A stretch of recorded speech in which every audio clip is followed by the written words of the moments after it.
महंत चल्ला सुब्बाराव शास्त्री। किस प्रकार का यहाँ पे कथा का आयोजन प्रत्येक वर्ष संत हृदय महंत चल्ला कृष्णा शास्त्री जी के स्मृति में यहाँ कथा का आयोजन किया गया रहा। पहले वर्ष भागवत सप्ताह हुआ था जो नीलमणि लक्ष्मी द्वारा शुरुआत किया गया।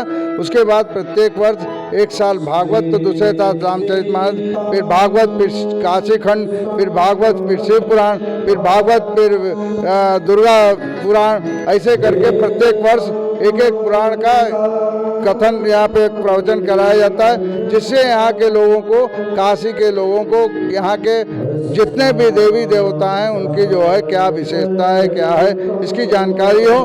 काशी 3 खंड में, केदार खंड, विश्वेश्वर को ओंकार खंड, 2 खंड में भैरव यातना है, केदार खंड में भैरव यातना भी नहीं है। शिव केदार केदार केदार यस्य ध्वनि, मोक्ष लक्ष्मी परद्वारक बाटोद्वाटन ध्वनि।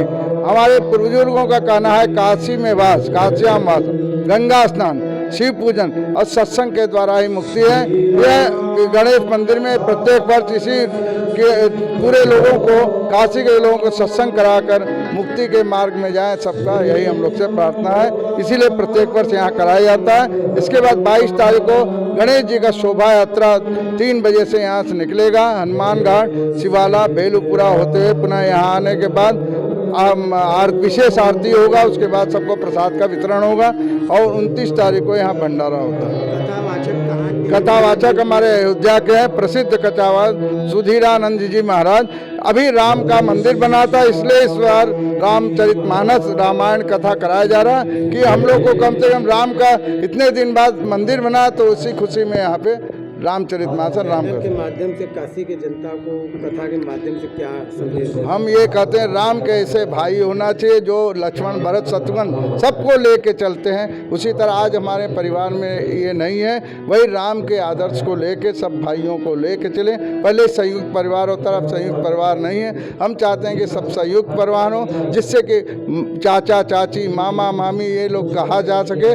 आज एक बच्चा होगा तो चाचा कैसे कहेगा, मामा कैसे कहेगा, मामी कैसे कहेगा, उनके वंशज ज़्यादा नहीं रहेंगे तो कैसे होगा। अगर माता पिता के बाद पुत्र है, पुत्र के अगर भाई बहन नहीं रहें तो फिर कैसे यहाँ से, मैंने रक्षाबंधन के लिए भाई होना, बहन होना चाहिए, बहन राखी बांधे। और इसी तरह पूरा 4 भाई हैं, उसी तरह हम लोग भी 4-4, 3-3 भाई बहन रहें, जिससे हम लोग का वंशज, मामा मामी, चाचा चाची, ये सब हम लोग का कहा जा सके। कुछ दिन में अगर एक ही रहेंगे तो कहाँ ये सब परिवार के लोगों को मैंने बोलने के लिए नहीं रहेगा मेरे मामा है, मामी है, चाचा है, चाची है, ये तो नहीं रहेगा। इसलिए हम चाहते हैं कि रामचरितमानस के द्वारा सबको ये हो कि पूरा परिवार संयुक्त परिवार है, संयुक्त परिवार और हंसी खुशी वाला परिवार है, भाई बहन, माता पिता, चाचा चाची। कथा यहाँ पे हो रहा है, आप बच्चे रहते हो। आज भगवान भूतनाथ भोले बाबा, माँ भवानी, माता पार्वती जी का विवाह उत्सव मनाया जाएगा। आज 7 दिवसीय राम कथा के द्वितीय दिवस में आज सीता और श्री शिव विवाह का कथा मानी जाती है। इस नाते से श्रद्धा और विश्वास के बिना काम बनता नहीं है, और बिना श्रद्धा और विश्वास के मिले और जीवन में आए और तब तक हम धर्म के मार्ग पर आगे नहीं बढ़ सकते हैं। इस नाते से यह राम कथा के अंदर दूसरे दिन में श्री सीता राम विवाह यानी श्रद्धा और विश्वास का मिलन होता है। जी गुरु जी, चैनल के माध्यम से काशीवासियों को क्या कहना चाहेंगे कथा को लेकर, क्या इसके महात्म्य है? काशी पुण्य भूमि है। काशी के कंकड़ कंकड़ में शंकर विराजमान है। काशी के अंदर रहने वाला प्रत्येक व्यक्ति शिव स्वरूप है। इसलिए काशी में जितना दिन हो सके, जितना समय हो सके उतना समय वास करना चाहिए और काशी में रह करके काशी के अनुरूप जीवन जीना चाहिए।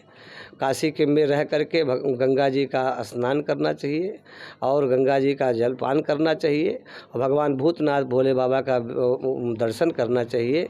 और काशी में एकदम निर्विकार रूप से जो व्यक्ति और यहाँ पर निवास करता है उसके जीवन में कभी भी कोई कष्ट नहीं आता है।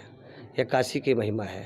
इसलिए सभी लोग शिव विवाह की इस कथा को सुने, 7 दिवसीय राम कथा में पधारे, बड़ी से बड़ी संख्या में आकर के कथा का श्रवण करें और अपने जीवन को धन्य बनाएं।